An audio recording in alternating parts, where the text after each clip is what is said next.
Iran, যে দেশ এতদিন বলতো আমরা পারমাণবিক বোমা বানাবো না, হঠাৎ এখন কেন বলছে সময় এসেছে বোমা বানানোর? এটা কি শুধু প্রতিরক্ষা নাকি বড় কোনো যুদ্ধের প্রস্তুতি? ভিডিওটা শেষ পর্যন্ত দেখুন, কারণ এই সিদ্ধান্ত বদলে দিতে পারে পুরো বিশ্ব রাজনীতি। আসসালামু আলাইকুম, আপনারা দেখছেন হেডলাইন বাংলা, যেখানে আমরা আন্তর্জাতিক রাজনীতির জটিল বিষয়গুলো সহজভাবে তুলে ধরি। আজকের ভিডিওতে আমরা জানব ইরান কেন তাদের দীর্ঘদিনের পারমাণবিক নীতি পরিবর্তনের ইঙ্গিত দিচ্ছে এবং এর প্রভাব কোথায় গিয়ে দাঁড়াতে পারে। চলুন শুরু করা যাক। দীর্ঘদিন ধরে তেহরান একটি বিষয় স্পষ্ট করে আসছিল, তাদের পারমাণবিক কর্মসূচি সম্পূর্ণ শান্তিপূর্ণ।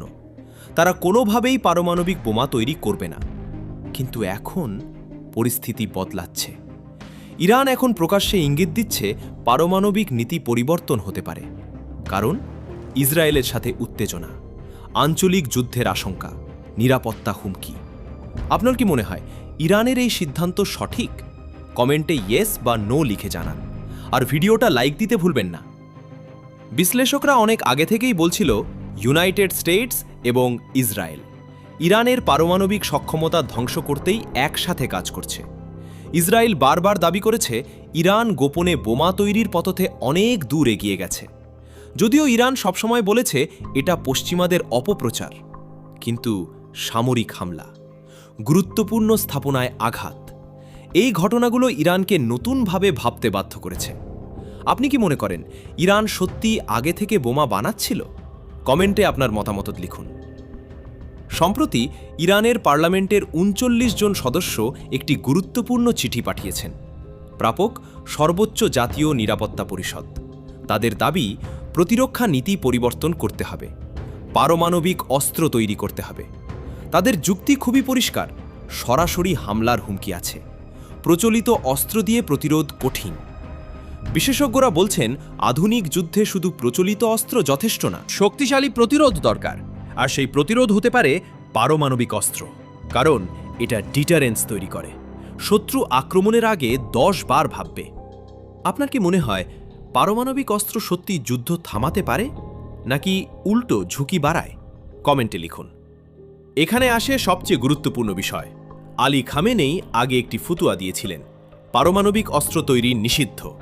এই ফতুয়া দীর্ঘদিন ধরে ইরানের নীতির ভিত্তি ছিল, কিন্তু এখন সংসদ সদস্যরা বলছেন পরিস্থিতি বদলেছে, সিদ্ধান্তও বদলাতে পারে।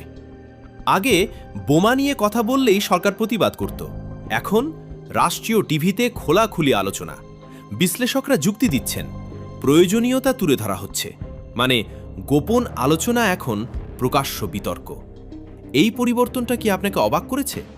ভিডিওটা শেয়ার করুন, কারণ এই তথ্য অনেকেই জানে না। এই পরিস্থিতিতে ইউনাইটেড স্টেটস, ইসরায়েল স্পষ্ট বার্তা দিয়েছে ইরানকে কোনোভাবেই পারমাণবিক অস্ত্রধারী হতে দেওয়া হবে না। মানে উত্তেজনা আরও বাড়তে পারে, সংঘর্ষের ঝুঁকি বেড়েছে। ইরান যদি পারমাণবিক পথে যায়, সৌদি আরব, তুরস্ক, অন্যান্য দেশ তারাও একই পথে যেতে পারে। ফলে নিউক্লিয়ার আর্মস রেস শুরু হতে পারে, যা পুরো অঞ্চলকে অস্থির করে তুলবে।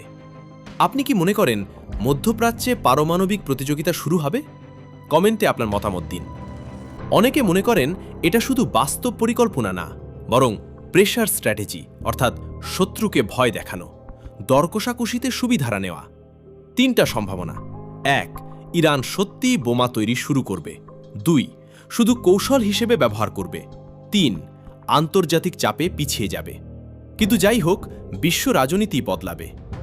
আপনার কি মনে হয় ইরান সত্যিই পারমাণবিক বোমা বানাবে? ইরানের এই সিদ্ধান্ত শুধু একটি দেশের বিষয় না, এটা পুরো বিশ্বের নিরাপত্তার সাথে জড়িত। আজকের ভিডিও থেকে একটা বিষয় পরিষ্কার, যুদ্ধ এখন শুধু অস্ত্রের না, কৌশল, মনস্তত্ত্ব আর ক্ষমতার খেলা। ধন্যবাদ ভিডিওটি দেখার জন্য।